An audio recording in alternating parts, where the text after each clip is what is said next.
Voilà pourquoi le serpent arrive à t'avoir. Voilà pourquoi tu n'arrives pas à arrêter la masturbation, tu n'arrives pas à arrêter la pornographie. Parce que tu n'as pas compris ce système. Tu laisses ta vie être accompagnée par le Christ. C'est un piège. Ta vie, c'est le Christ. Il ne t'accompagne pas. Il est ta vie. C'est la nuance que l'apôtre Paul avait placée, que la plupart d'apôtres n'ont pas placée. Un homme très intelligent. Il dit, Christ ne m'accompagne pas. J'avais choqué quelqu'un et je te choque aussi. Cette prière n'est pas correcte même si on a l'habitude de la faire parce qu'on a entendu les gens le dire. Seigneur, soutiens-moi. Seigneur, accompagne-moi. Seigneur, non. C'est lui qui fait. Il ne te soutient pas. Il ne faut pas dire Seigneur, soutiens-moi. Il faut dire Seigneur, fais. C'est lui qui fait. Pour certains prédicateurs, Seigneur, aide-moi à bien prêcher. Ce n'est pas toi qui prêches. C'est Jésus qui prêche. Oui. C'est pourquoi l'assemblée dit Amen. L'assemblée ne dit pas Amen à un homme qui parle. L'assemblée dit Amen à Jésus qui parle. C'est ça. Jésus soutient. Il te soutient, mon frère, tu vas souffrir. Ne demande pas qu'il te soutienne. Dis à Jésus de faire. Dis à Jésus d'agir. Christ ne t'accompagne pas, il est ta vie. L'apôtre Paul a dit, il est ma vie. Donc c'est-à-dire, si réellement le tout est accompli pour moi, c'est que je n'ai plus de vie. C'est Christ. Si je vis maintenant dans la chair, voilà une chose très importante aussi. Si je vis maintenant dans la chair, c'est-à-dire, il dit que la vie que j'ai, ce n'est pas la mienne, c'est Jésus. Mais maintenant, je suis dans une chair. Et dans cette chair, ce n'est pas Jésus qui a porté cette chair-ci. C'est moi, c'est toi. Et maintenant, l'apôtre Paul dit, voici maintenant mon comportement.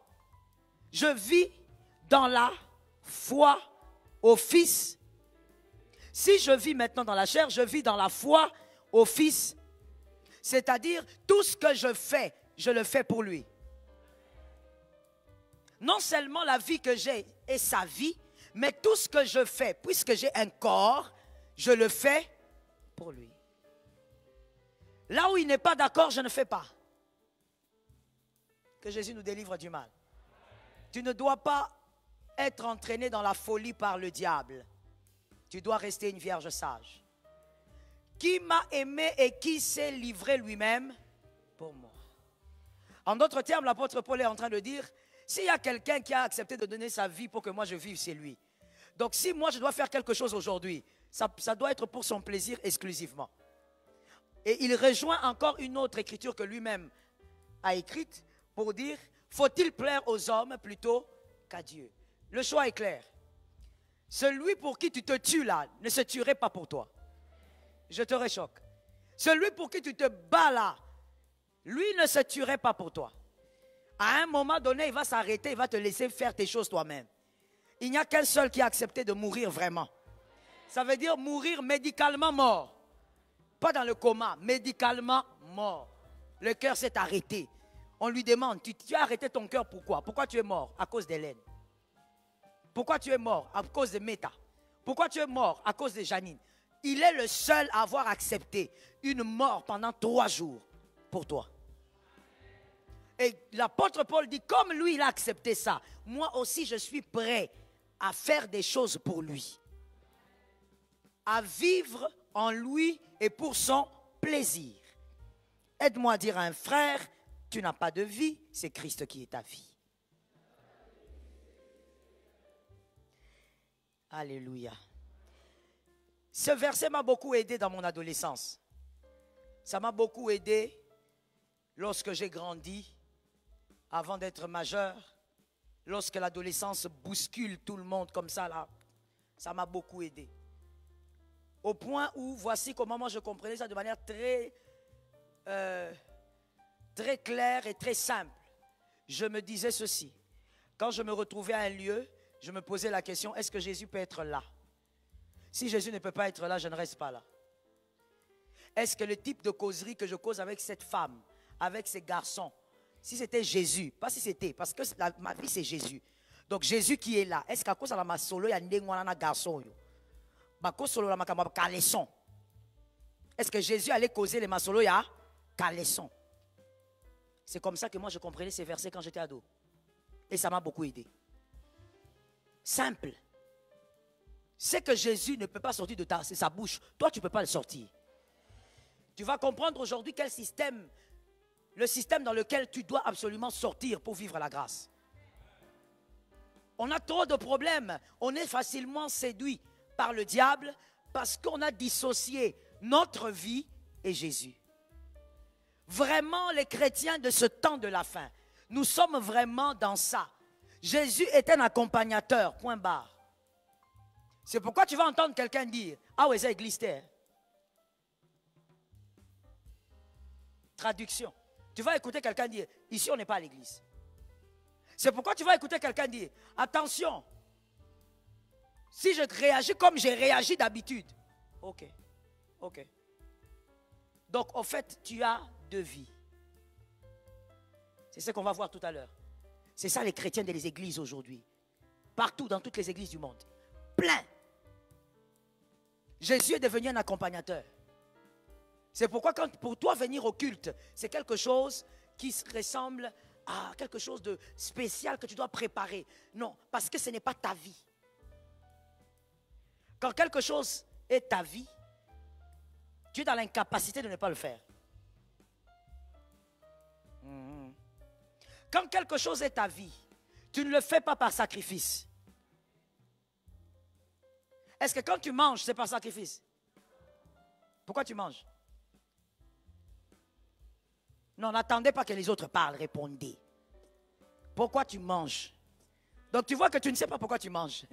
Mais quand on dit le jeûne, tu te fâches. Tu ne sais même pas pourquoi tu manges. Pourquoi tu manges?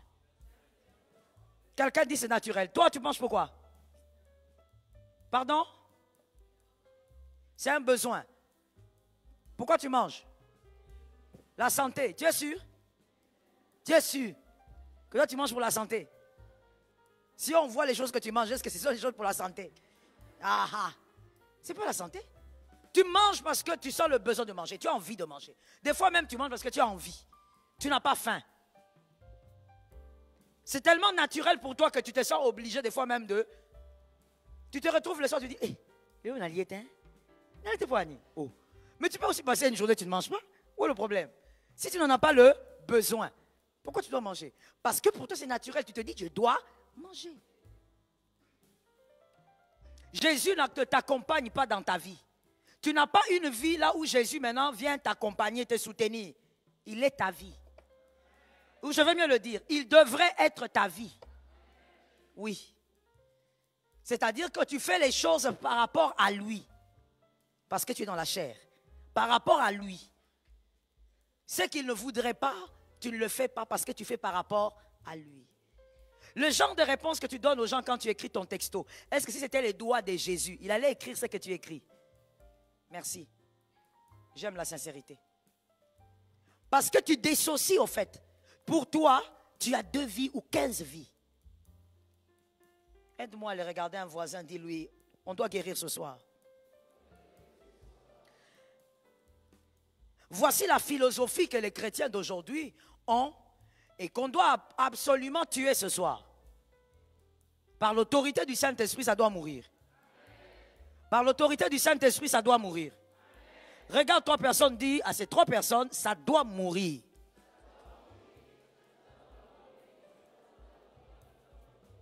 Correct? Maintenant, aide-moi à localiser quelqu'un. Dis-lui, ça doit mourir dans la langue que toi tu maîtrises. Dis-lui. Même s'il n'entend pas. Dis-lui. Regarde les hypocrites. Regarde les hypocrites. Dis-lui. Hein? Même s'il n'entend pas ça. Dis-lui seulement quel est.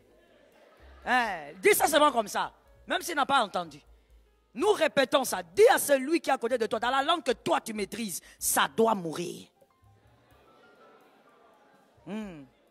Betoke kaka. Ou quelque chose qui ressemble à ça. Ça doit mourir. Qu'est-ce qui doit mourir? Matthieu 23, 27 à 28. Matthieu 23, 27 à 28. On a du mal à résister à la séduction du diable. Parce que cette chose ne meurt pas. Matthieu 27, 23, merci. 23, 27 à 28. Malheur à vous, Scribes et pharisiens, hypocrites. Qui parle? Lorsqu'il parle, les scribes et les pharisiens sont où? Ils sont en face de lui. Les maîtres des chocs. C'est lui qui avait tout commencé. Il ne blague pas. Il ne va pas parler à côté. Il va te dire, et puis il te regarde, il dit hypocrite. Et toi, ils sont là comme ça, debout, fixes. Hypocrite. Parce que, pourquoi vous êtes hypocrite? Parce que vous ressemblez à des sépulcres blanchis. Vous êtes des sépulcres, mais quand on vous regarde, blanchis, qui paraissent beaux au dehors. Que quelqu'un lève la main droite et dise, Seigneur, donne-moi le feu. Qui paraissent beaux au dehors et qui au dedans, plein d'ossements, de morts et de toute espèce. Voilà ce que les chrétiens de ce temps sont devenus. Voilà pourquoi la séduction du diable nous atteint. Les tombeaux blanchis, beaux au dehors, mais impurs au dedans. Pourquoi? Il y a deux grandes raisons que vous allez écrire que je ne vais pas expliquer aujourd'hui. Pourquoi les chrétiens sont devenus comme ça? Premièrement, c'est pour être appréciés. Deuxièmement, c'est parce que ces chrétiens ont plusieurs faces. Plusieurs faces. Pour être appréciés et parce que ces chrétiens ont plusieurs faces. Les gens paraissent, mais au-dedans, il y a une autre réalité. C'est comme ça justement que tu entendras quelqu'un, comme je viens de le dire, cette personne te dire, attention, c'est parce qu'on est à l'église que je suis calme. Oh, d'accord. Maintenant, toi, tu es autrement où? Et comment est-ce que tu es autrement? Parce que normalement, en tant qu'enfant de Dieu, Christ est ta vie, tu ne dois avoir qu'une seule vie. C'est-à-dire qu'une seule face. Tu entendras quelqu'un dire, attention, bon Zambé ne saurait tenir là. Tu es ici, non? Tu es ici, n'est-ce pas? Oui, il faut dire la vérité. On a dit hypocrite. Il faut pas être aujourd'hui, en tout cas, l'hypocrisie, il faut qu'on jette ça. Jésus a dit lui-même, les hippos, ce n'est pas bon. Si ce n'était pas les dieux. Ah, d'accord. Alors toi, maintenant, tu as combien de vies? C'est-à-dire, tu as une face à l'église. Ce que tu es, ce n'est pas ce que tes frères connaissent. Tu as aussi une face devant ton pasteur. Tu as une autre face avec les frères et sœurs. Tu as encore une autre face lorsque tu es à la maison. Tu as encore une autre avec tes amis d'enfance. Avec des amis d'enfance, si on t'entend parler au téléphone, on va dire, c'est qui ça? Et tu trouves ça normal, tombeau. Il faut parler comme ça que ton frère soit délivré ce soir. En Jésus, on n'a pas double vie. En Jésus, on n'a pas trois vies. Je n'oublierai pas ce que l'apôtre avait dit ici, je crois que c'était à Siloé, qu'il avait donné cet exemple en passant. Lorsqu'on était, il y a peut-être de cela combien? Laissez-moi calculer pour ne pas commettre d'erreur. Il y a peut-être 17 ans, 16 ans, 17 ans. On était à la maison, là où on habitait, et puis l'une de nos filles vient à la maison, elle causait avec un autre de nos fils dehors, à la véranda. Et moi et mon mari, on était dans la maison. Et donc, à un moment, je me déplace, l'apôtre entend la causerie de deux fils, le garçon et la fille. Alors, je ne sais pas de quoi il parlait, et puis la fille qui dit, ah, mais attends, toi, tu es en train de raconter n'importe quoi. Toi, tu crois que comme je les ai vus là, c'est comme ça qu'ils sont tous les jours. Là, ils le font parce que nous, on est dehors. Il y a des gens tellement malades dans leur esprit qui pensent que j'allais lancer quelque chose, mais si je lance ça, Kinshasa va se soulever. Je ne lance pas ça. Il y a des gens qui pensent que tout le monde fait semblant. Il y a des gens qui pensent que tout le monde fait semblant d'être quelqu'un qu'il n'est pas à l'église. Il y a des gens qui sont tellement dans ce semblant qu'il a du mal à croire que quelqu'un peut être seulement comme il est là. Que la personne que je vois là à l'église, c'est comme ça aussi qu'elle est à la maison. Tellement qu'à l'intérieur d'elle, elle est pourrie. Quand quelqu'un est trop pourri, il voit la pourriture partout. Aide-moi à dire à 3 personnes que tes yeux c'est de toi. Est-ce que tu as prêché 3 personnes? Quand quelqu'un est trop pourri, c'est comme le voleur. Le voleur croit que tout le monde vole. Qui a eu des grands frères? Qui a des grands frères ici? Des grands frères. All right. Moi, j'en ai beaucoup. Laisse-moi parler des miens. Sinon, tu vas dire, oh, le pasteur m'a prêché. Je prêche moi-même. J'ai des grands frères, j'en ai beaucoup. Oh oui, j'en ai beaucoup. Et donc, quand j'étais adolescente, mon grand frère qui vient juste avant moi, qui est aujourd'hui pasteur, il avait tendance à me surveiller partout. Il a mis des radars partout. Maintenant, des radars humains. Donc, tu vois, je veux seulement, comme je ne sortais pas beaucoup, avec quel père on allait sortir. Donc, des fois, on va juste acheter un petit bonbon. Et là, même, c'est maman qui disait, vas-y, il faut aussi aller au coin, va acheter un bonbon. Je vais acheter un petit bonbon au coin. Je vois seulement un gars au coin. Mais le gars là, même si je ne sors pas beaucoup, je sais que celui-ci ne vend pas les bonbons. Mais où est la maman qui vend les bonbons? Le gars là, il vient. Il est là, posté. Bonjour. Tu veux les bonbons? Prends. Oh. Yamaka, c'est ton déni. Tu ne comprends pas. Tu te déplaces un peu, tu commences à rentrer. Tu vois quelqu'un d'autre dans in the bush, c'est-à-dire dans la brousse, quoi. En train de te surveiller. Mais Okozoka. Je regarde, je dis, oh, mais il est dans la forêt, ce gars. Il est là, en train de se balader comme Superman. Je dis, mais c'est quoi ça? Et quand tu rentres à la maison, je trouve mon grand frère me regarder. Tu étais allé où? Acheter le bonbon. Oh. What is that? What is that? Mais tu sais pourquoi il était comme ça?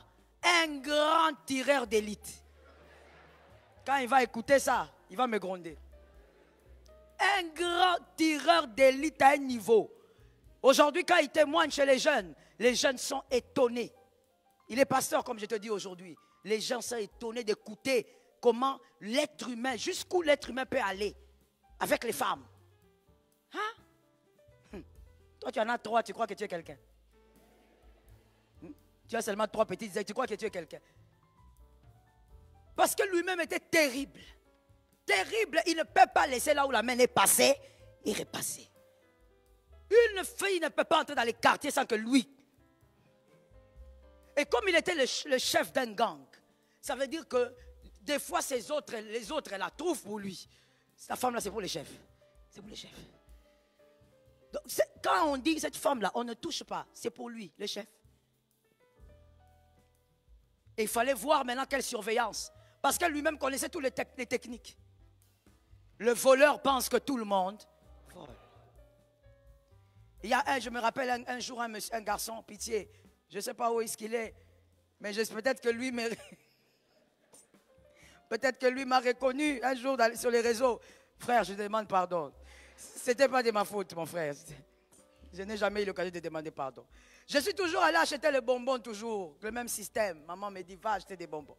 Je vais là-bas, j'achète les bonbons. Le pauvre frère, il venait d'entrer dans le quartier, I don't know. Et il me voit, ah bonjour, moi aussi, bonjour. La bonne éducation ici va nous tuer. Je réponds bonjour. Et puis il me dit, ça va? Je dis, oui, ça va. Les peu de minutes là de, ça va, oui, ça va. Le radar avait localisé. Un radar était là, il a regardé, ok. Après quelques jours, j'apprends seulement que le gars là, on l'a tapé, on l'a cassé les pieds. Je te dis sérieusement, on l'a rossé au point de casser les pieds. Je dis, oh. Moi j'avais pitié, je dis, ah, qui a fait ça? Ce sont les brigands du quartier ou bien? Ma mère aussi s'inquiétait, oh, ce quartier n'est plus devenu sûr. Comment on peut taper ce garçon comme ça? Oh, le pauvre garçon. Mais à un moment donné seulement, mon esprit a commencé à travailler. J'ai localisé mon frère. Je l'ai regardé. Il me regarde, il sourit. Quand maman a fait un mouvement, je lui ai dit, toi tu es allé faire... Elle a dit, si encore tu oses parler avec quelqu'un, c'est à cause de toi que ce garçon aura des problèmes. J'ai dit, oh, pourquoi? Grand tireur.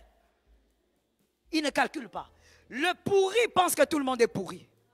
Le pourri a du mal à croire que quelqu'un peut être vrai. Simplement comme vous la voyez. Non, parce que lui, il a 15 faces. C'est le maître de semblant. C'est le clown, comme on appelle. Il a beaucoup de faces. Quand il voit les gens, il pense toujours que les gens sont hypocrites. Il pense toujours que les gens font semblant. Pourquoi? Parce que Jésus est leur vie. Ils ont déjà compris qu'avoir 15 faces ne sert à rien. C'est tout. Tu dois être délivré de ça. Tu es devenu un tombeau blanchi. Tu fais semblant pourquoi? Tu cherches quoi? Jésus a dit, vous êtes beaux dehors, mais dedans. Le diable sait que vous êtes pourris dedans. Tu fais semblant ici, quand on dit même, dis à ton voisin, tu es là. Donc, quand on te regarde, le mot sérieux, c'est pour toi qu'on a fabriqué ça. Mais quand tu es chez toi, il faut voir les types de choses horribles que tu fais. Les types de pornographie que tu regardes. Comment tu causes avec des femmes que tu n'as jamais vues, ni d'Adam ni d'Ève, mais tu es là à parler, à envoyer tes nudes. Mais ici, dans la maison de Dieu, si on te regarde, on va te dire, toi, tu es le prêtre de cette église. Si on doit faire un couvent, tu dois être prêtre. Les tombeaux blanchis. Mon frère, c'est toi qui perds. C'est toi. Faire semblant devant ton pasteur, c'est toi qui perds. Dieu ne t'a pas donné un pasteur pour que tu fasses semblant. Dieu t'a donné un pasteur pour qu'il t'aide, il te redresse. Donne un amen normal que tu sors de cette chose. Dieu t'a donné un pasteur pour te redresser, pas pour que le pasteur t'apprécie. Et d'ailleurs, laisse-moi te choquer. Peut-être que tu ne le sais pas, j'en profite pour le dire. Et peut-être que je ne le redirai plus jamais. Écoute-moi très bien. Il faut être un pasteur insensé avec très peu d'intelligence pour croire que les personnes qu'on voit sont telles qu'elles sont. Ce n'est pas parce que je t'apprécie que je ne sais pas ce qui peut être derrière. Je peux te dire tu es une bonne personne. Mais quand je te dis tu es une bonne personne, je vois le fond de ce que tu es. Mais je n'ignore pas que le monde t'a déformé.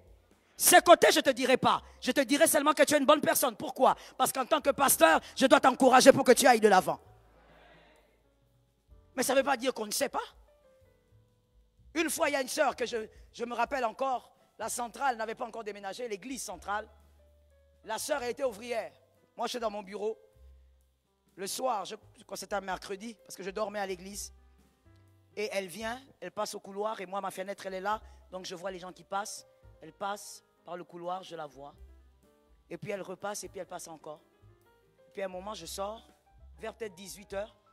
19, 18. J'ouvre la porte, je la salue. Ah, bonjour, madame. Je dis bonjour. Je dis, c'est parce que tu viens d'où comme ça? Non, j'étais seulement ici à côté. J'étais allé acheter quelque chose. Je dis, acheter quelque chose. Je dis, viens un peu dans la lumière comme ça. Non, des fois, quand quelqu'un pense que vraiment tu n'as pas de cerveau, il faut lui faire comprendre que tu en as. Et que tu es né avant. Je dis, passe un peu comme ça dans la lumière. Elle passe dans la lumière. Je regarde. Je dis, mais toi, tu viens d'ici au coin, tel que je te vois habillé là. Où est ton calbar? Oui, oui, oui. Comme tu as dit, Jesus. Jesus même c'est petit. Trouve autre chose maintenant. Moi, je fonctionne comme ça, mon frère. Avec celui qui se fait appeler mon fils, ma fille, je suis clair. Clair et cash. Je ne veux pas te blesser, mais je suis clair. Et si je te blesse, tu me dis que je t'ai blessé, parce que la douleur est relative, je te demande pardon à la minute. Mais je serai toujours direct envers toi. C'est le type de pasteur que je suis. Je lui ai dit, ça se trouve où? Maman, j'ai dit, tu as entendu? C'est où? Maman, je t'ai dit. Elle vient de faire son péché. Et là où elle a fait son péché, elle a même laissé le calbar. Et elle vient à l'église.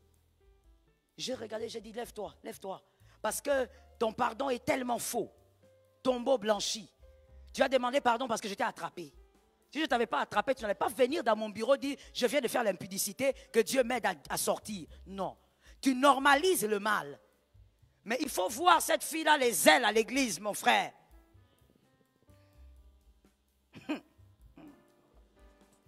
Quand l'homme de Dieu appelle, tu vas croire qu'elle dort ici. À côté, sur la tête de l'homme de Dieu. Quand elle cite seulement son nom, je donne un nom comme ça, Lydie. Ouais. Elle est là, comme si elle avait parachuté du ciel. Toujours là. Toujours en train de courir dans tous les sens. Mais impudique. Tombeau blanchi. Tu peux paraître bonne devant les hommes, mais tu t'es détruit. Mon frère, lorsque Sodome et Gomorrhe a brûlé, Jésus était sur son trône. Dans ton impudicité, Jésus reste sur le trône. Le pasteur ne perd rien du tout. Lorsque Dieu te donne un homme de Dieu, c'est pour te redresser parce que Dieu te connaît.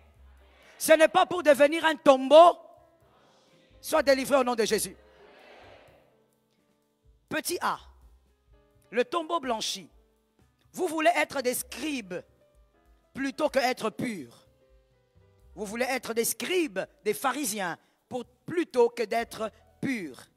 C'est-à-dire, vous voulez avoir des titres plutôt qu'avoir la vie d'enfant de Dieu. Courez vers la vie d'enfant de Dieu. Ne courez pas vers les titres. Cherchez, courez vers ça, la vie d'enfant de Dieu. Pleure lorsque tu n'arrives pas à vivre comme un enfant de Dieu. Pleure lorsque tu n'arrives pas à faire le plaisir de Dieu. Pleure lorsque tu es toujours arrogante autant d'années dans l'église. Pleure lorsque tu n'arrives pas à parler correctement et que tu es blessant alors que tu es enfant de Dieu. Cours vers la vie d'enfant de Dieu. Les tombeaux blanchis aiment les titres. Je suis, jusqu'à ce que vous avez tellement aimé les titres dans les églises. Je veux seulement dire dans les églises. Si j'évolue encore, problème. Ah Seigneur, donne-moi la victoire. Vous avez tellement évolué avec vos titres dans les églises que vous avez amené même dans l'église président. Président de quoi maintenant? Ah, tout ça a soifé des titres. Maintenant qu'on ne l'appelle pas président, vous allez voir comment le feu va prendre ici. Tout va brûler ici. Moi, je ne suis pas frère. Tu n'es pas frère, tu es qui? Au ciel, nous irons parce qu'on est frères, non? Tu n'es pas frère, tu es qui? De qui? Qui t'a voté, qui t'a nommé? Tellement l'amour des titres, mais des tombeaux blanchis. Grand impudique, chaque fois après la chorale, il part. Président de la chorale. Mais les... Que Jésus sanctifie, purifie, feu. Donnez un amen normal, vous, là-bas. Sinon, je vous amène ici, je vous fais la délivrance. L'onction de David se balade avec tous les choristes du monde. Je vous dis du monde entier. Là où il y a un problème d'impudicité, c'est là-bas. D'abord, il n'y a pas seulement David, mais il y a Lucifer. C'est son domaine. Parler en langue, c'est autre chose. Miracle, il imite. Mais son domaine depuis le ciel, c'est la musique. C'est le domaine que Lucifer maîtrise. C'est ça que Dieu lui avait donné. Donc là, il joue avec les gens. Il dribble les chantres à un niveau incroyable. Aujourd'hui, un chantre ne peut pas venir chanter parce qu'on ne lui a pas donné le cachet.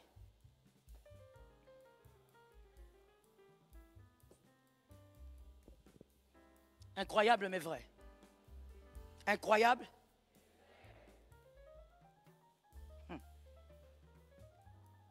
Si tu appelles un chantre, il te dit non, pour que je vienne, d'abord commencer. Donnez-moi la moitié. Une manière de dire aux gens qui invitent, vous êtes tellement des aventuriers que vous escroquez. Donnez-moi d'abord la moitié, que je sois sûr. Mon frère, si dans ça, on peut dire, l'ouvrier mérite son salaire. Moi, je dis ceci. Il ne faudrait jamais que tout ce que tu fais pour Dieu soit conditionné. Si vous faites ça, parce qu'il y a des chantres qui vivent de ça, je ne suis pas contre. Mais il ne faudrait pas que ça soit une barrière pour ceux qui ne peuvent pas vous demander ce que vous donnez. Vous donnez ce que vous demandez. Non. C'est comme la prédication de l'évangile. Tu m'invites, je viens prêcher. Tu me donnes une enveloppe, je bénis l'église. Tu ne donnes pas, je rentre chez moi. Et d'ailleurs, je n'en demande pas. Celui qui va te dire que le pasteur Joël demande, ben je contredis en direct. Je n'en demande pas. Jamais je prends mon avion pour aller quelque part en demandant, vous allez me donner quoi? Ça n'a jamais existé. Parce que c'est d'abord la parole de Dieu, c'est l'évangile de Jésus. On le fait d'abord pour Jésus. C'est Jésus qui t'arrose s'il veut t'arroser. Et moi, j'ai constaté que Jésus arrose mieux. Je dis la vérité. Un jour, je suis allé prêcher quelque part ici à Kinshasa. Et je suis allé avec Parce que la secrétaire de la centrale, Madame Mireille, elle fait toujours une étude du lieu quand c'est sur place. Et puis, elle me dit, voilà, vous allez aller prêcher comme ça, voilà le lieu. Et si ma voiture peut arriver ou pas, tout ça, c'est elle qui fait. Et elle m'a dit, maman, là où tu vas aller, je préfère que tu ailles avec l'interprète parce que je ne pense pas qu'ils pourront te capter totalement si tu parles seulement en français. J'ai dit, ok, on va aller. Je suis parti avec l'interprète, avec Serge. On est parti, on est arrivé aussi à l'endroit. Effectivement, la voiture ne pouvait pas arriver, on est descendu. Il pleuvait même un peu. Et on est descendu à pied avec Serge. On est arrivé à l'église. On m'a reçu, je me suis assise. Une église tout au plus de 30 personnes, tout au plus. Quand on a fini l'adoration était tellement bonne. On a fini l'adoration, j'ai pris le micro. Je fais l'œuvre de Jésus. Parce que c'est une grâce de faire l'œuvre de Jésus. J'ai fait l'œuvre de Jésus avec mon interprète, on a travaillé, on a suivi le Saint-Esprit, on a fait tout ce que le Saint-Esprit nous poussait à faire. Et quand on a terminé, on a déposé les micros, on a attendu vers la fin. Et puis comme la pluie commençait, on est sorti. En sortant de là, mon interprète, on est monté avec lui jusqu'à la voiture. Et puis on était trempés. Et puis il m'a dit, maman, je vais t'écrire. J'ai dit oui, que Dieu soit avec toi. Quand j'arrive, avant que j'arrive à la maison, il m'a écrit, il m'a dit, je ne pouvais pas croire que vous pouvez prêcher à un endroit comme ça, avec autant de feu. Vous restez une école pour moi. Je lui ai dit, il ne faut pas oublier qui on sert. Il ne faut pas oublier qu'on n'est pas là pour les hommes. Une seule âme dans une église, c'est l'âme de Jésus. On sert Jésus. Oh, on sert Jésus. On n'a pas le feu de l'évangile parce que toi tu es assis. On a le feu de l'évangile parce que c'est Jésus qu'on sert. Que ça soit 2, 3, foule, la même rage doit entrer. C'est Jésus qu'on sert. Est-ce que quelqu'un me capte bien? Faites attention avec la limite. Lorsque vous dites il faut qu'on nous paye, faites attention avec la limite. La limite vers la rébellion n'est pas grande, elle est mince. Fais attention. Il est préférable de laisser la part à Jésus. Que Jésus te donne la victoire. Être enfant de Dieu est une décision qui a pour miroir le Christ. Être enfant de Dieu est une décision qui a pour miroir le Christ. C'est-à-dire, je ne considère pas qu'être enfant de Dieu, c'est seulement recevoir Jésus, mais c'est vivre comme Jésus. Être enfant de Dieu est une décision, c'est-à-dire vivre comme Jésus. Parce qu'il est le miroir. Tu veux faire ce qu'il fait, c'est lui le miroir. Ce ne sont pas les hommes. Ayez des modèles, mais que Jésus soit la seule référence. Ça tombe sur quelqu'un qui a compris. Parce que sur la terre, des fois, on a besoin des modèles. Quelqu'un qui est devant vous, que vous regardez, et vous pouvez suivre les pas pour avancer. Mais que Jésus reste la seule référence. Ne dis jamais, j'abandonne la prière parce que mon modèle a fait. Le modèle peut tomber, Jésus est sur le trône. Ainsi, la parole de Dieu l'appelle le grand berger. Pour dire, vous avez des petits bergers, mais n'oubliez pas que le grand est là. Tant que le grand berger est debout, reste debout. L'amour que l'on a pour le Christ incite à sa ressemblance. Yes. L'amour que l'on a pour le Christ incite à sa ressemblance. Lorsque tu aimes tellement quelqu'un, tu veux le ressembler. C'est naturel. Lorsque tu aimes Jésus, tu vas toujours faire des efforts pour lui ressembler. Tu vas travailler ton langage. Tu vas travailler ton attitude. Tu vas travailler tes réactions. À chaque fois qu'on va te dire tu réagis mal, ça va commencer à te faire mal. Tu vas travailler dessus parce que tu as de l'amour. Amen. Amen. Dans cette salle, qui a déjà aimé quelqu'un au point de travailler pour ressembler à la personne? Ok. Les autres, vous n'aimez pas? Les gens compliqués là. Ceux qui n'ont pas levé la main, les gens compliqués. C'est les gens des personnes qui disent traduction. Moi, j'imite personne. Mon frère, il faut avoir un modèle dans la vie. Ça va beaucoup t'aider. Ça donne une vitesse. Il y a des choses pour lesquelles tu ne vas pas réfléchir. Sa vie a déjà réfléchi pour toi. Tu regardes sa vie, tu dis, ok, moi je ne vais pas faire 1 + 1 comme ça parce que lui il a fait ça, moi je fais ça. Sa vie est déjà une équation résolue pour toi. Il faut avoir. Lorsqu'on aime des fois quelqu'un, on commence à vouloir ressembler à la personne. N'aime pas Jésus par les lèvres. Ne fais pas semblant d'aimer Jésus. Ne viens pas à l'église par habitude. Vis comme un enfant de Dieu. Petit B. Lorsqu'on est un tombeau blanchi, voici ce qu'on veut. Vous voulez être apprécié par les hommes plutôt que d'être aimé de Dieu. Vous voulez être apprécié par les hommes plutôt que d'être aimé de Dieu. Que les hommes ne t'apprécient pas, mais que Dieu t'aime. Yes. Si les hommes ne veulent pas t'apprécier parce que Jésus t'aime, parce que tu fais les choses qui plaisent à Dieu, reste dans ce couloir-là. Ne sois pas addict à l'amour des hommes. Ne sois pas aliéné par l'amour des hommes. Si l'amour des hommes vient, c'est bon. Si l'amour des hommes ne vient pas, concentre-toi sur une chose. Est-ce que tu plais au Christ? Si tu plais au Christ, si tu fais le plaisir de Dieu, c'est essentiel. J'ai aimé cet amen. Regardez ce qui fait que le serpent arrive à nous séduire aussi. Écoutez cette phrase, comprenez-la. Et si vous l'avez compris, vous écrivez. Mais si vous ne l'avez pas compris, n'écrivez pas encore. Comprenez-la d'abord. Vous vous contentez de l'amour salvatrice du Christ. Vous ne cherchez pas à vivre l'amour intime. En hébreu, kaud. Kaud, C-O-W-D. C-O-W-D, kaud. Vous vous contentez de l'amour salvatrice du Christ. Vous ne cherchez pas à vivre l'amour intime. En hébreu, kaud. C'est-à-dire, depuis que tu as donné ta vie à Jésus, tu te contentes de dire Jésus nous aime. C'est bien. Mais tu es dans une chambre un peu populaire. Il faut apprendre à sortir de la chambre populaire vers la chambre privée. Jésus nous aime tous, oui, oui. Mais tu t'es limité à ça. Voilà pourquoi tu ne fais pas d'effort pour lui faire plaisir.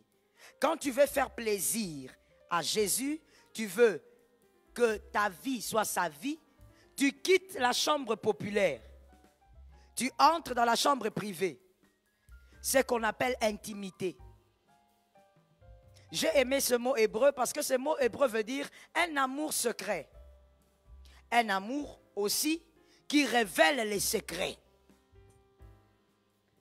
Ce mot veut dire un amour secret. Ce mot veut dire aussi un amour qui révèle le secret. Il y a des personnes que vous avez aimées dans la vie. Pendant votre amour, cette personne vous a ouvert son cœur. La personne vous a dit des choses que personne ne savait dans sa famille. Vous êtes là? Vous êtes où alors? Ok. Frère, lève bien la main. Ah, les frères. La personne a commencé à vous dire des choses cachées. Qu'est-ce qui a poussé le secret à s'ouvrir? Pardon? L'intimité, ce n'est pas l'amour. On peut aimer. Il y a même des mariés aujourd'hui, mariés, très mariés, avec 2 alliances au doigt. Pour eux, c'est double. Très mariés. Mais il y a des secrets que l'homme a qui n'a jamais dit à sa femme. Il y a des secrets aussi que la femme a, elle n'a jamais dit à son mari. Ce n'est pas l'amour qui ouvre le secret. Ce n'est pas l'amour qui crée la révélation, l'apocalypse. Parce qu'apocalypse veut dire ouvrir le secret. Ce n'est pas l'amour qui crée ça. Le fait que Jean était capable d'écrire les apocalypses, Dieu lui avait ouvert un secret. Ce n'est pas l'amour qui a fait ça. Parce que Dieu aimait aussi Matthieu. Jésus aimait aussi Philippe. Mais il n'y a que Jean qui a ouvert l'apocalypse. Il n'y a que Jean qui a eu la connaissance des secrets. Qu'est-ce qui amène là-bas? L'intimité. Jean mettait la tête sur la poitrine de Jésus. Qu'est-ce qui amène la tête sur la poitrine de Jésus? L'intimité. Mais qu'est-ce qui crée cette intimité? Regarde un voisin et dis-lui, c'est la vie que tu mènes. Regarde un autre voisin, dis-lui, c'est le choix que tu fais. L'intimité.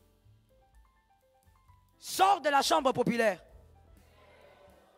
Jésus nous aime nous tous. Oui, il nous aime nous tous. Pourquoi? À cause du calvaire, à cause de la croix. Il nous aime nous tous. Il est mort pour nous tous. Mais si tu restes là, tu es en danger. Tu es d'accord, n'est-ce pas? Tu es? Sors de cette chambre-là. Entre dans la chambre intime. Que Jésus nous aide et qu'il aide quelqu'un ici. Que Jésus soit capable de t'ouvrir des secrets. Oh, ça me localise, je suis localisable. Que Jésus t'ouvre des secrets. Toi, tu es seulement comme ça. Comme on avait vu les dimanches. Mouton, mouton. Brebis, brebis. Tu pries. Tu te limites à dire Jésus m'aime. Et Jésus nous aime. Tu fais ta vie comme tu veux. Tu restes seulement avec l'amour de la croix. Oh mon Dieu, va au-delà. J'aime la foi que je vois là-bas, ça tombe sur toi. Je dis va. Dis à ton âme, j'irai au-delà de l'amour de la croix. Et dis à ton âme, cet amour c'est l'intimité. Va au-delà. Voici, l'intimité provient de ces trois choses. Premièrement, la qualité de ton obéissance. Oh, I like it. La qualité de ton obéissance envers le Seigneur, évidemment. Il y a obéissance et obéissance. Il y a des gens qui obéissent à Dieu avec beaucoup de procrastination. N'est-ce pas, mon fils Gloire? Beaucoup de procrastination. Dieu te parle pendant le culte. Parce qu'il y a des gens qui ne comprennent pas que Dieu parle tantôt d'une manière. Dieu peut même faire chanter les adorateurs. Il chante une chanson qui te rappelle ce que Dieu t'avait demandé de faire. Tu te rappelles, tu dis, oh, mais ça ressemble à ce que Dieu m'avait dit de faire. Mais non, toi non, je vais faire demain.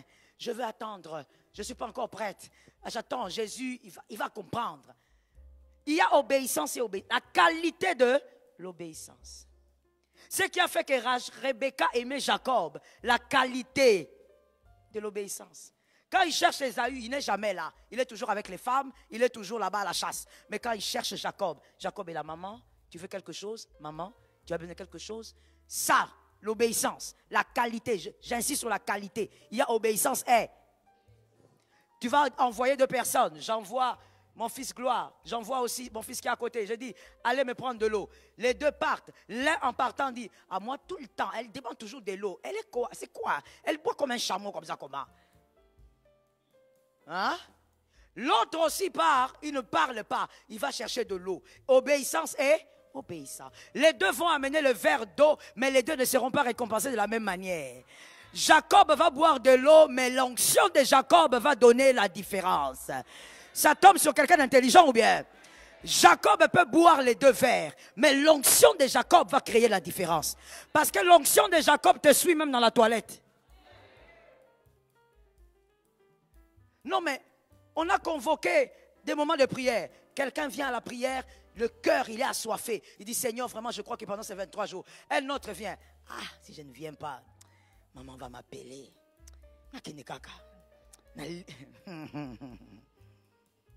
Ils se sont localisés.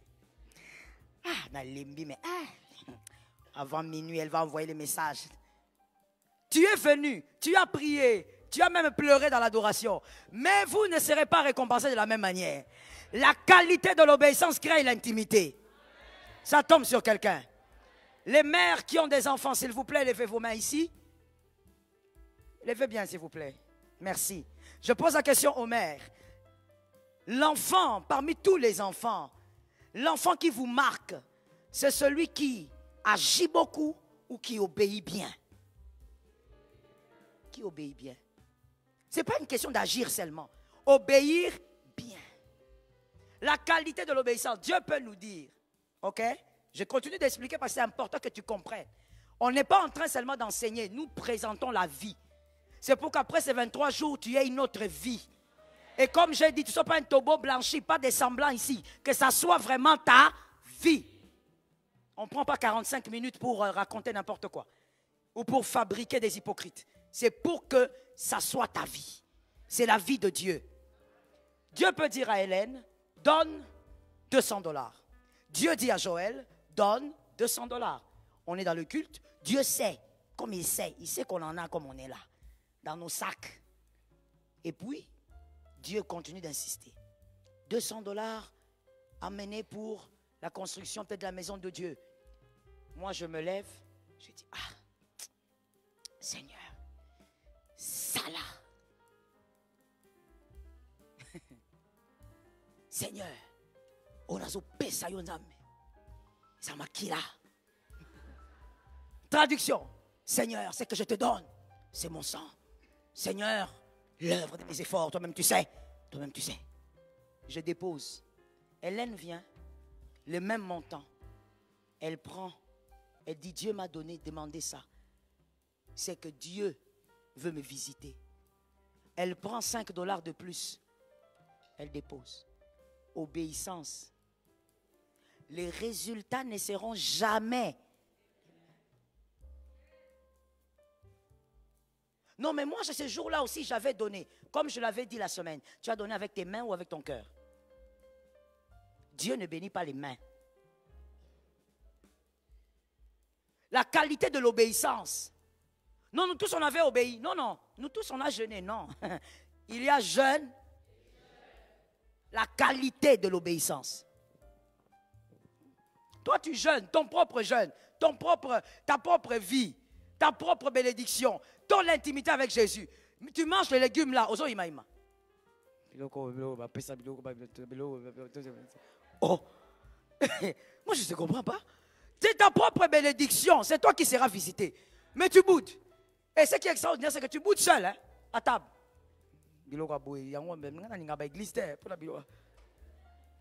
Oh, mais ce n'est pas possible.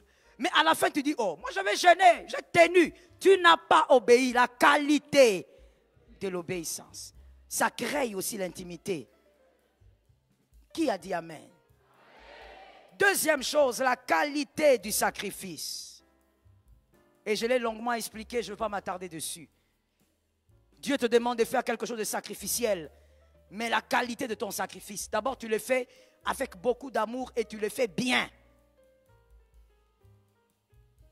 Qui se rappelle de ceci? Qui a une bouteille là? Une bouteille d'eau, s'il vous plaît, s'il vous plaît. Qui se rappelle de cette attitude? Je sais que nous sommes... C'est bien fermé? Merci. Qui se rappelle de cette attitude?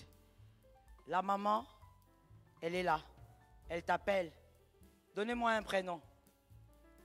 Rachel. Elle t'appelle Rachel. Première Rachel. Et ces gens-là sont ici même maintenant là. Oui, jusqu'aujourd'hui ils sont restés comme ça. Ta maman t'appelle. Rachel. Tu as entendu, hein? Rachel.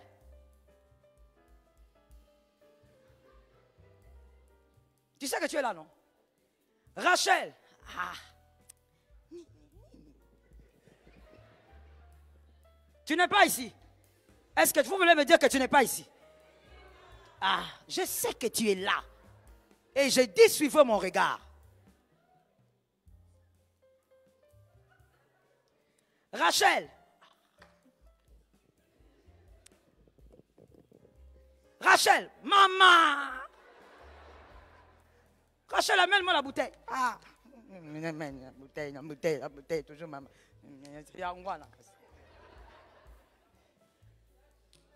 J'ai menti?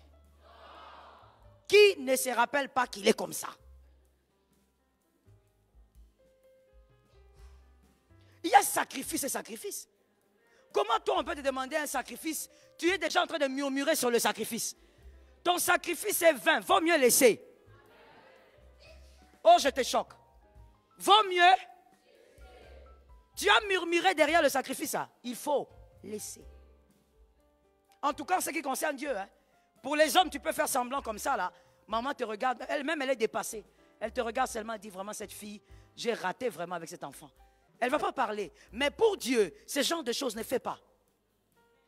Dieu te dit, viens à la veillée. Viens à une nuit de prière. Tu viens là. pendant que les gens sont en train de prier, toi tu es là dans un coin. Et les gens là sont ici spécialistes. Ils sont là au coin. Les gens te prient. Le pasteur Marianne passe comme ça. Il les secoue un peu. Non, priez, non, priez. Ils sont là. Et dans ta tête, tu te dis quoi? Au fait, dans ta tête, tu te dis essentiel, naïe. Pas avec Dieu. C'est pourquoi vous verrez, on est dans l'église, 50 ans dans l'église, mais tes récompenses ne ressemblent pas à l'autre. Tu commences à créer des chansons avec plein d'envie. Le panier circule, ça ne va pas circuler. Des chansons remplies d'envie pour les envieux. Ça ne va pas circuler. Tu resteras comme ça. Parce que Dieu ne bénit pas nos robes, nos pantalons et nos jupes. Dieu bénit la dimension du sacrifice. La qualité du sacrifice. La qualité. Pendant que toi tu viens murmurer, on nous appelle ici pour prier, c'est trop, 23 jours. Alors que toi tu es là, tu es seulement comme tu es. Ton propriétaire c'est ton pantalon. Ton propriétaire c'est ta jupe. C'est fini. Mais il y a des gens avec 5 enfants, 6 enfants, avec le travail, mais il se sacrifie. Il vient prier 23 jours. Toi tu te plains, tu n'as personne. Maintenant, regarde comment Dieu, non seulement tu n'as personne, même le Dieu qui veut te donner, tu ne vas pas te donner. Il te regarde, déjà tu es seul, au lieu de te donner à fond pour le Seigneur. Non, toi tu te plains. La qualité du sacrifice crée l'intimité. On n'a pas la même intimité à cause de la qualité du sacrifice. Il y a aussi la qualité de la place qu'il occupe dans tout ce que vous faites. Là, évidemment, Jésus. La qualité de la place qu'il occupe dans tout ce que vous faites. Quelle est la place que Jésus occupe dans tout ce que tu fais? Comme on l'a dit tout à l'heure, c'est un accompagnateur. Il vient en deuxième position. C'est quand ça ne marche pas que tu le cherches. Bouée de sauvetage.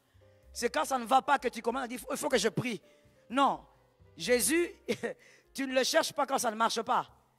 Il doit être le fondement. On commence avec lui. Je t'ai déjà dit ça ici. Voilà pourquoi Monsieur Jésus, dans la fête de Canaan, quand sa maman vient troubler, il dit, maman, qu'est-ce qu'il y a? Non, mais mon fils, fais le miracle ici, il n'y a pas de vin. Il dit, mais qu'est-ce qu'il y a entre toi et moi? Moi, j'interprète ça de cette manière. Là où je n'ai pas commencé, pourquoi tu veux que je fasse? Moi, je suis invité comme tout le monde. On ne m'a pas demandé d'organiser quelque chose. On ne m'a pas demandé d'être le maître de l'organisation. Je suis qu'un invité. Je resterai un invité. Oh, je constatais que mon foyer va mal. Je dois entrer en prière. Avais-tu commencé avec Dieu dans cette histoire-là? J'ai pour habitude de dire, lorsqu'on est amoureux d'un homme ou d'une femme, on voit des signes partout. Partout. Non, j'avais prié, j'ai rêvé qu'on courait sur la plage. On était pieds nus, on courait et même on chantait Hosanna. Lorsqu'on est amoureux, on voit les signes partout. Tu vas venir à l'église comme ça, par choix. Tu t'es habillé en bleu. Quand tu le vois, il s'habille aussi en bleu. Ouh là là. Sambala la kati. Tu vois les signes partout parce que tu es amoureux, amoureuse. Tout ça là ne sont pas des signes. Rien à voir avec Dieu. Écoute, une fois une fille, c'est qu'elle m'avait dit, une bizarrerie. Aujourd'hui, bon, une dame.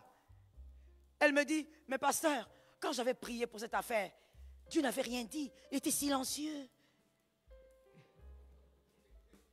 Non, vous-même, riez à ma place. Donc ça veut dire que quand Dieu est silencieux, il a dit oui.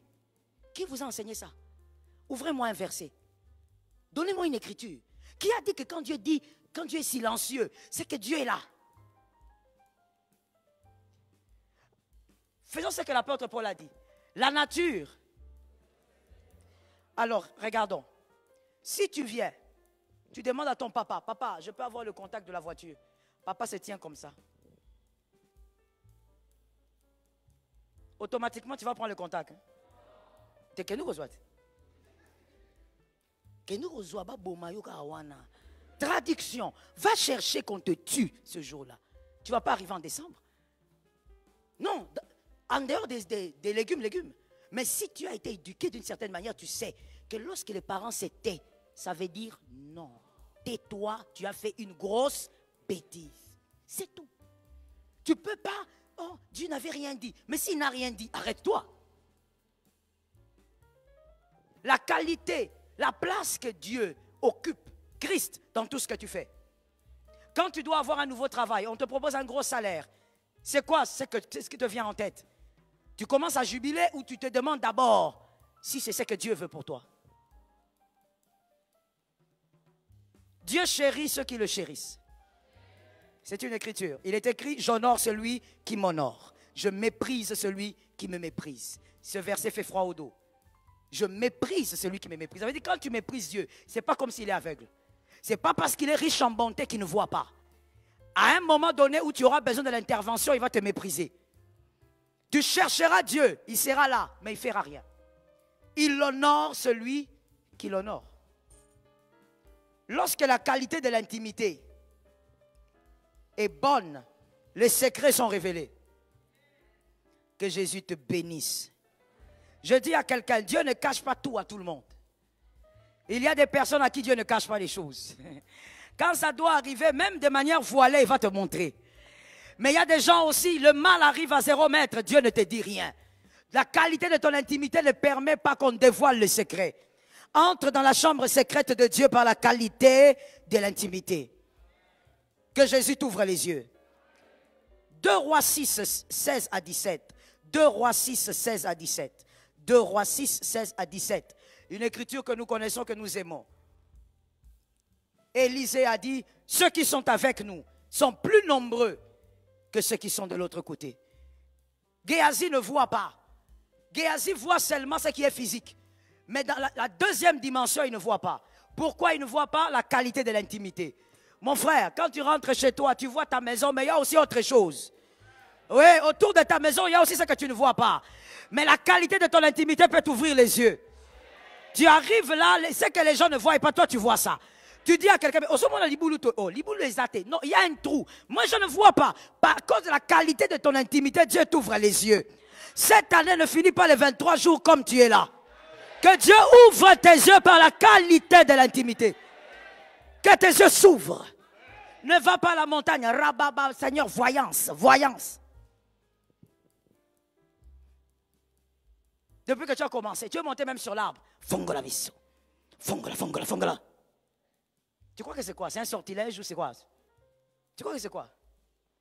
Oh, comment ça vous fait rire comme ça? Vous connaissez des gens comme ça? Non. Tu n'as pas besoin de demander à Dieu de t'ouvrir les yeux. Non, non, non, non. Ne faites jamais ça, mes fils, quand vous priez ici. Hein. Oh Seigneur, ouvre-nous les yeux. Non. Ça ne se demande pas, ça se vit. Vis une intimité selon les 3 choses que je t'ai dit là. Tes yeux vont s'ouvrir. Tu vas dormir, tu vois des choses. Toi, quand tu dors, c'est les rendez-vous avec le ciel. C'est les rendez-vous avec la révélation. Tu ne fermes pas les yeux. Même quand tu dors la journée, Dieu te montre.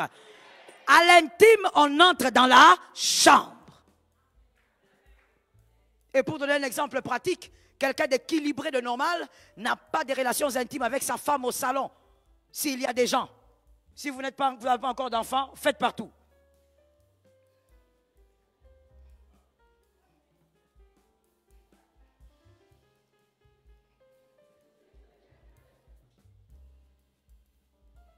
Si vous n'avez pas encore d'enfants, partout.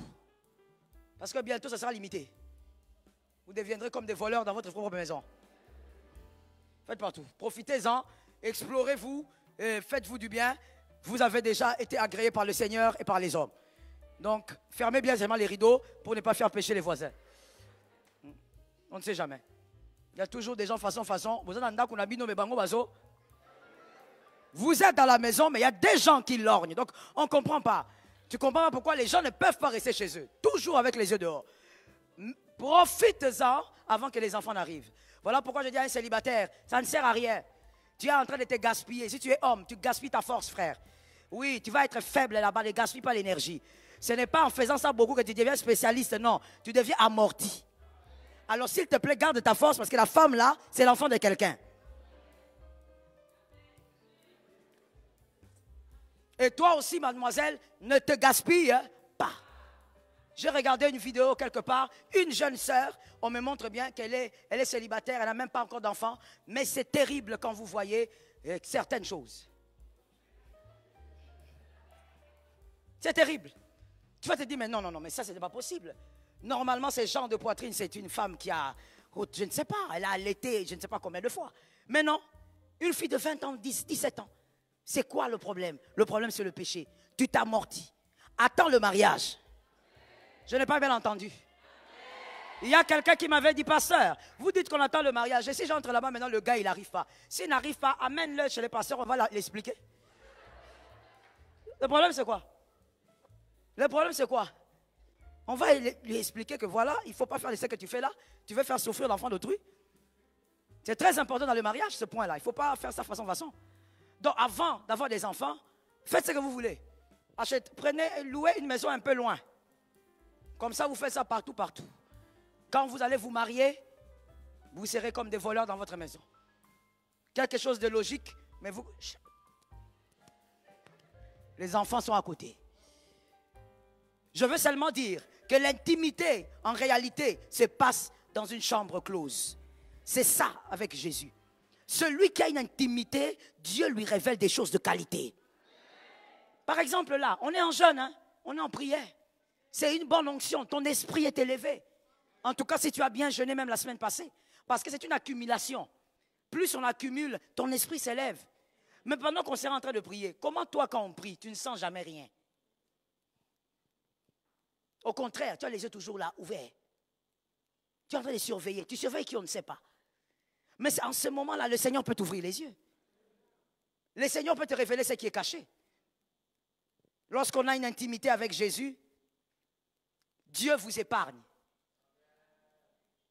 Comme Jonas. Jonas 1,12. Dieu vous épargne. Les autres peuvent être atteints, mais pas vous. Dieu peut vous priver de Canaan, mais il ne laissera pas les ennemis vous toucher.